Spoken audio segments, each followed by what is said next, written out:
Bonjour, c'est Christine de Burguin Digital. Bienvenue dans cette vidéo. Aujourd'hui, je vous propose une analyse de site web. Une fois n'est pas coutume. Alors l'idée, c'est de porter mon œil d'experte en création de sites web pour donner des conseils, des idées, des bonnes pratiques. Tout cela en toute bienveillance, bien entendu. Alors, aujourd'hui, sans plus attendre, on va pouvoir débuter avec le site qui s'appelle Studio Morello. Donc, je quitte mon canapé et je me dirige vers mon ordinateur pour démarrer l'analyse. A tout de suite, let's go! Nous voilà sur le site studiomorello.fr. Alors, je fais un premier test. Je vérifie sa vitesse de chargement. Je recharge la page. Vous voyez que ça se charge plutôt vite. Et ce qu'on peut voir d'entrée de jeu sur le haut de page, eh bien, je trouve que ce sont des choses très très chouettes puisqu'on voit le logo ici en haut à gauche, mais vraiment ici encore plus évident, carrément au milieu de la page dès le haut de page. Et puis, ce qu'on peut dire, c'est que le menu, finalement, il est très très clair, très simple, très efficace. Voilà, il y a vraiment de l'efficacité et de la simplicité. Et ce que j'aime beaucoup dans ce haut de page, et ce que je ne vois pas assez souvent à mon goût, c'est que on voit tout de suite le slogan de la société et de quoi ça parle. Studio Morello avec un appareil photo, on sait qu'on est arrivé sur un site de photographe et le slogan est canon puisque c'est « Mettez de la lumière dans votre communication ». Donc super clair d'entrée de jeu et très visible. Et si on descend un tout petit peu en dessous de la ligne de flottaison, la ligne de flottaison, c'est ce qu'on voit quand on arrive sur la page. Et quand on descend en dessous de la ligne de flottaison, on voit qu'ici, prenons rendez-vous, il y a un appel à l'action qui est aussi positionné bien en haut de la page, bien visible, avec un encadré blanc sur un fond sombre. Par contre, ce que je dirais juste comme petite remarque, c'est que je mettrai les flèches, les deux petites flèches qui incitent à prendre rendez-vous, les espacer un petit peu par rapport au texte « Prenons rendez-vous ». Et deuxième petite remarque concernant ce haut de page, c'est que il y a trop de texte en dessous du slogan. Mettez de la lumière dans votre communication, ça c'est canon, c'est top. Et en dessous, il y a un peu trop de texte. Il faudrait raccourcir, en fait choisir, puisqu'il y a deux sous-titres. Quelle image véhiculez-vous de votre entreprise? Donc là, ce sont des questions. Et ensuite, il y a la cible à laquelle Studio Morello s'adresse, entrepreneurs, TPE, PME, maîtrisez votre image. Donc moi, je garderai uniquement cette deuxième ligne, mais en tout cas, il faut faire un choix, parce que là, du coup, ça fait trop de texte. Alors, quand on descend sur la page, tiens, je clique sur Prenons rendez-vous. Où est-ce que j'arrive? Sur les offres de Studio Morello. Alors, on voit que Studio Morello a créé des packs, donc c'est très clair. Nos packs, pack entrepreneur, pack commerçant, pack catalogue produit. Là, c'est nickel. Il y a bien le contraste, police de couleur rouge sur fond blanc. Les photos sont jolies, c'est bien mis en avant avec un bord arrondi et un petit effet de reflet légèrement grisé autour de la photo. Donc c'est vraiment très propre et très bien fait. Et si je clique sur un des packs, par exemple, je vais prendre le premier, le pack entrepreneur. Là, je clique sur en savoir plus. Et j'arrive sur une nouvelle fenêtre. Alors là, il y a un petit mais, puisque moi je recommande vraiment de conserver la possibilité à l'internaute de rester sur la même fenêtre quand on clique sur un lien. Et donc là, du coup, on a ouvert un nouveau lien. La bonne pratique, c'est de créer un lien qui reste dans la même fenêtre et pas ouvrir une nouvelle fenêtre. Donc là, on est sur le pack entrepreneur, donc mes offres entrepreneurs, là à nouveau un titre qui est très clair.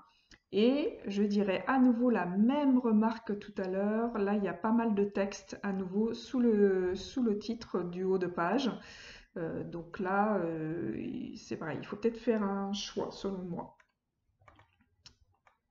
Et donc quand je descends pour en savoir plus sur les packs. Donc c'est marrant, il y a des noms rigolos en plus, pack griotte, pack summit. Et qu'est-ce qu'on trouve en dessous de la description des packs, qui d'ailleurs est très très clair. On a un titre, on sait de quoi ça parle, on a le tarif très clairement indiqué et on a le contenu du pack. Et donc voilà, on a toutes les informations, ça y est, on est convaincu, on prend rendez-vous. Et là, on arrive sur un agenda en ligne, donc un agenda pour prendre rendez-vous téléphoniquement. Donc ça, c'est une bonne idée. Je reviens sur ma page, parce que finalement, je voulais en savoir plus. Je ne suis pas tout à fait convaincue encore du fait de prendre un rendez-vous. Et donc, je continue à découvrir la page. Ici, a priori, les photos illustrent des exemples de réalisation. Donc moi, j'aurais mis un titre au-dessus de ces photos pour expliquer que ce sont des exemples de réalisation. Et ici, un nouveau appel à l'action. Donc très bien, ça en fait 2 ou 3 sur la page. Donc réserver mon shooting. Et là, à nouveau, on ouvre une nouvelle fenêtre. Et là, on arrive sur la page contact. Donc du coup, on a 2 optiques différentes tout au long de la page. Je reviens sur la page. Quand on est ici, réserver mon shooting, ça ouvre la page contact. Et quand on est plus haut, ici, prenons rendez-vous, ça ouvre la prise de rendez-vous sur un agenda en ligne. Donc, c'est un petit peu complexe peut-être, parce que si l'internaute clique à la fois sur le premier bouton et ensuite il revient et clique sur le deuxième bouton, il va voir deux choses différentes. Moi, je renverrai tout le temps sur la page contact sans ouvrir de nouvelles fenêtres, bien entendu, en restant bien sur le site.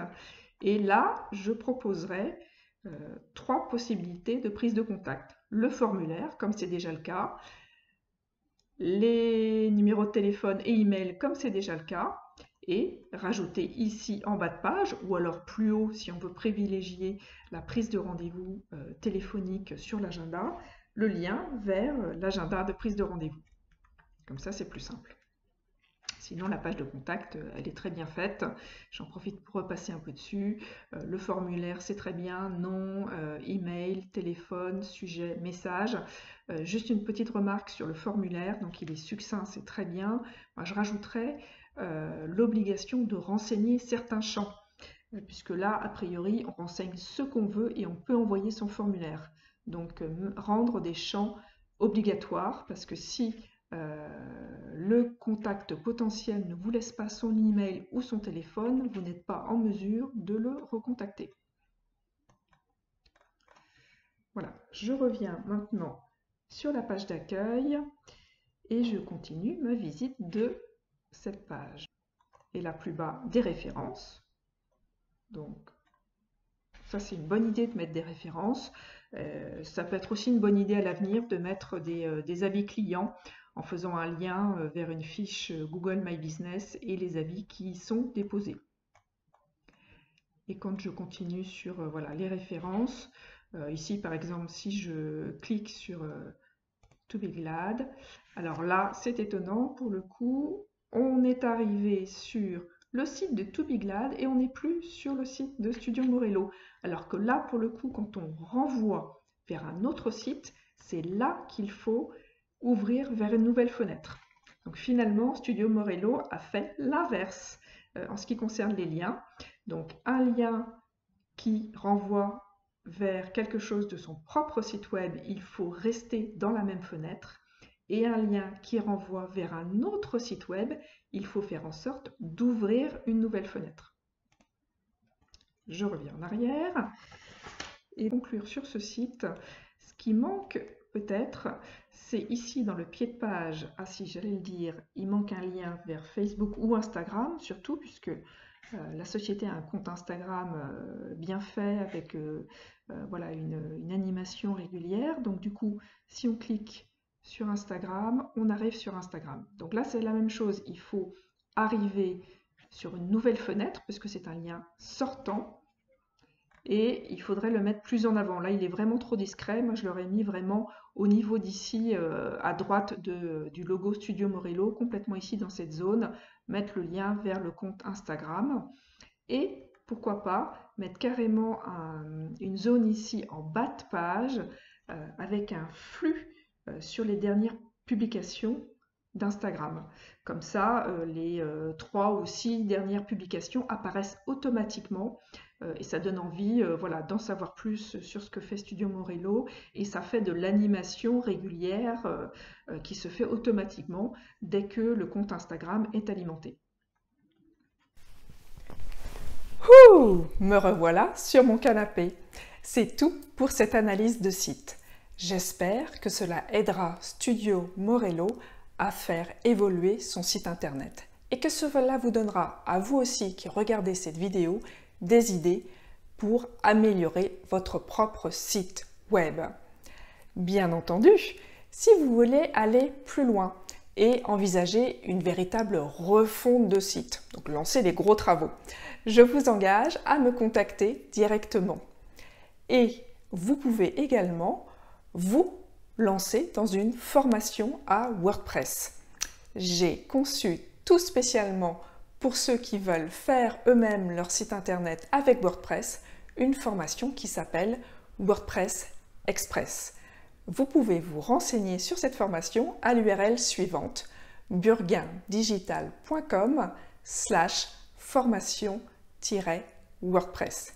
Et je vous dis à très vite pour de nouvelles vidéos d'analyse de site. Ciao!